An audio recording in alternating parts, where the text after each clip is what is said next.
I look at what cannot be controlled, there's nothing we can do. But what we look at things that can be controlled so that we can reduce our risk of stroke.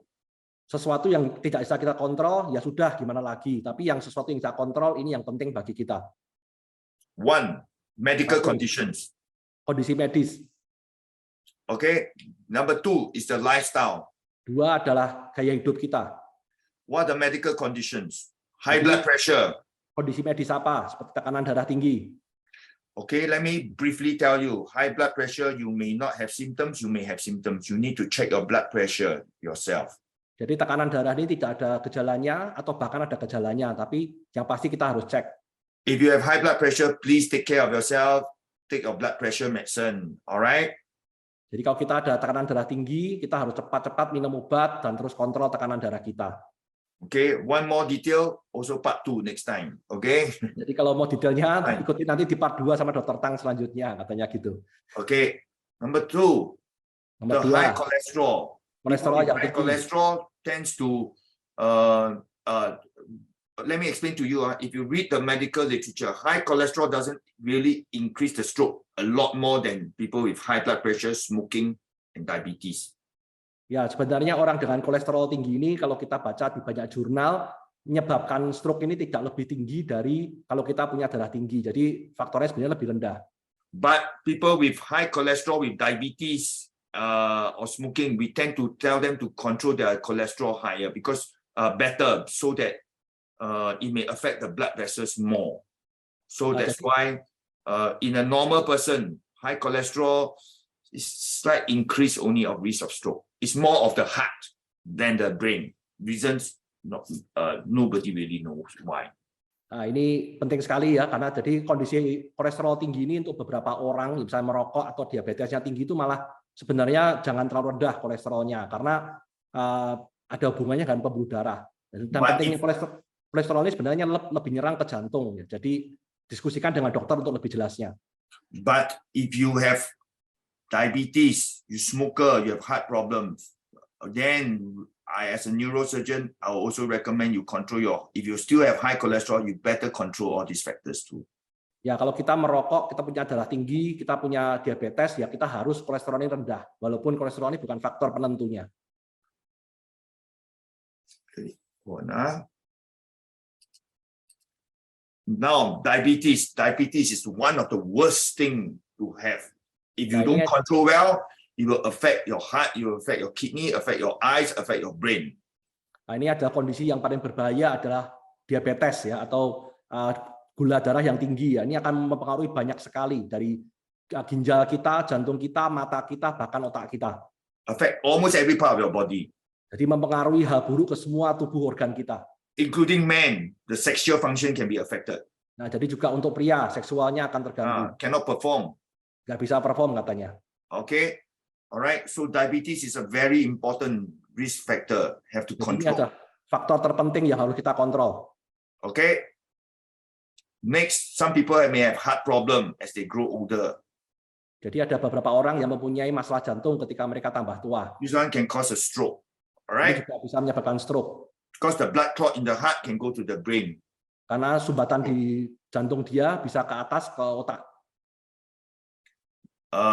Yeah, I told you just now before, people with heart attack, people with a hole in the heart, people with mini stroke, TIA, all these have to be careful.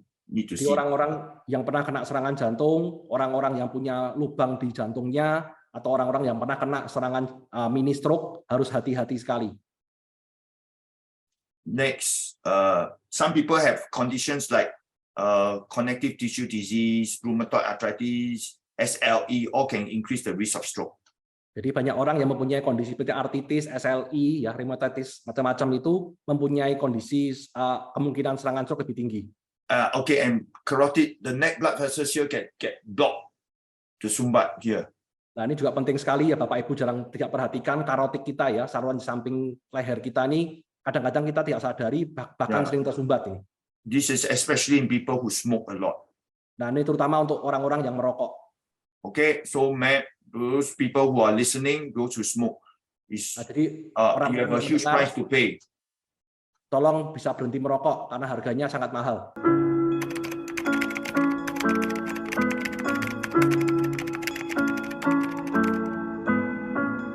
What are the controllable risk factor? Jadi hal-hal yang bisa kita kontrol. Smoking is the worst. Ya, merokok adalah yang terburuk. Other things like oral contraceptives, they can make the blood very thick. Juga alat kontrasepsi yang kita konsumsi secara oral ya, kita makan juga bisa menyebabkan darah kita menjadi kental. Then the people who are fat will cause high blood pressure, can cause diabetes, worsen the diabetes, and increase risk of stroke. Dan orang dengan berat badan yang terlalu gemuk bisa menyebabkan diabetes, dan diabetes ini menyebabkan banyak masalah. Okay, other things like excessive alcohol, poor diet, don't exercise, all these are not good lah. It's Hal-hal yang lain better thing. adalah orang-orang yang jarang beraktivitas, yang makannya nggak diatur, minum alkohol terlalu banyak, atau mengkonsumsi narkoba. Ini juga hal yang sangat buruk. Next, I also want to share with you on drug abuse. Nah, ini juga kita akan fokus nih ke drug abuse. It's Narkoba. especially getting commoner in big cities, Jadi semakin sering di kota-kota besar, especially in young people. terutama di orang-orang muda. They like to take, like last time, my time, I remember people take ice, is it? The drug called ice. Ya, jadi ini mungkin banyak juga orang-orang zamannya Dr. Tang dulu sering mengkonsumsi obat med namanya ice. Ecstasy pill. Ya, obat seperti ekstasi. Or similar drug to all this lah.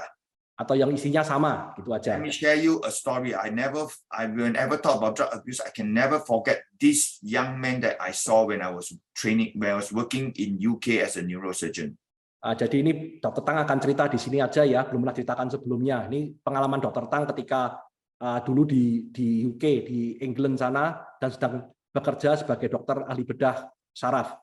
This was a young man, 19 years old, I think 20 years old. He just went into university first week. Ada seorang muda umurnya 19-20 tahunan sekitar, dan baru masuk ke universitas. And then they bring in this young man, complete coma. Dan dibawa ke rumah sakit bertemu Dr. Tang dalam keadaan koma. He was found comatose, found collapsed during the party, the university first week party. Jadi pada minggu pertama dia ikut party ya, pesta, dan tiba-tiba kolaps di party itu dan koma. He was studying law. Dan orang ini baru belajar hukum. Studying to be a lawyer, okay? Karena mau jadi seorang pengacara. So when I examine him and we do urgent scan, we realize that actually he's dead already. Nah, jadi ketika dokter ini melakukan scan, didapatkan orangnya sudah meninggal.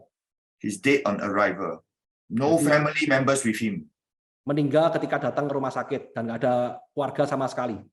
A few hours later, the parents came. Dan beberapa saat kemudian orang tuanya datang.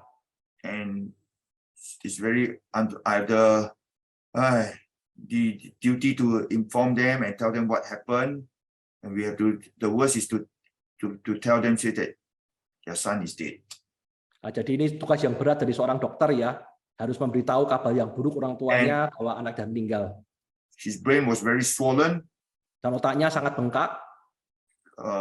He had massive stroke of the brain because the drug abuse causes the body brain to react, and suddenly the blood pressure go up, and he had a massive stroke and he died. Nah, jadi ini ketika dilihat otaknya tuh bengkak besar sekali ya, sangat bengkak. Ternyata ini terdapat masif stroke besar banget. Yang sebabnya adalah karena mengkonsumsi obat-obatan ini. Dan dokter ini baru tahu. So remember, jadi ingat, share with your loved one, especially the younger people, don't anyhow take drugs. Katakan pada orang-orang yang kita kasihi, terutama yang masih muda-muda, jangan mengkonsumsi narkoba. Okay. Oke ya. Next, all these I'm not going to tell you too much really. Those are excessive alcohol, don't drink too much, all right? Yes, drug abuse, okay? Nah, ini adalah hal-hal yang mungkin kita sudah pernah dengar sebelumnya, dan saya tidak akan bahas ini ya. Ini kan kita sudah tahu ya dietnya, gaya hidup dan lain-lain. Nanti kita perhatikan saja. Next, take more vegetable, take more fruits. Don't always take fried things. I also like fried things. Lucky I'm not Indonesian. No, the reason is this. Don't mistake me. I like goreng pisang. I like goreng all the goreng nuts. Nuts. Nah, goreng. I love nuts. Every time I go Indonesia is to buy nuts. prawn cracker, fried everything, right? But it's bad for health. Nah, jadi ini juga sebenarnya kita harus bahas ya, kita harus banyak makan buah-buahan dan sayur-sayuran ya. Kita harus hindari makanan yang asin-asin, tinggi dalam kadar lemak dan kolesterol dan apa makanan-makanan yang digoreng ya. Yeah, Itu so enak, tapi jangan. yes, if I stay in Indonesia, I sure every day eat. Sure will have high cholesterol, all these problems. That's why I say I'm lucky I didn't stay in Dokter Indonesia. tahu ya, orang Indonesia tuh sukanya makan gorengan-gorengan. Dokter Tang juga suka itu kacang goreng lah, apa namanya, kerupuk udang ya. Oh, kerupuk. Kerupuk udang itu enak ya, tapi ya kalau bisa kita jangan banyak-banyak mengkonsumsinya. Ya, Okay. gitu aja. You all want to eat, control. Especially makan, people who jangan are kontrol. older like me, 50 Sama something, yang udah tua, control. Okay? ya kontrol saja. Moderation, eat in moderation. Jadi makan secukupnya saja. Okay?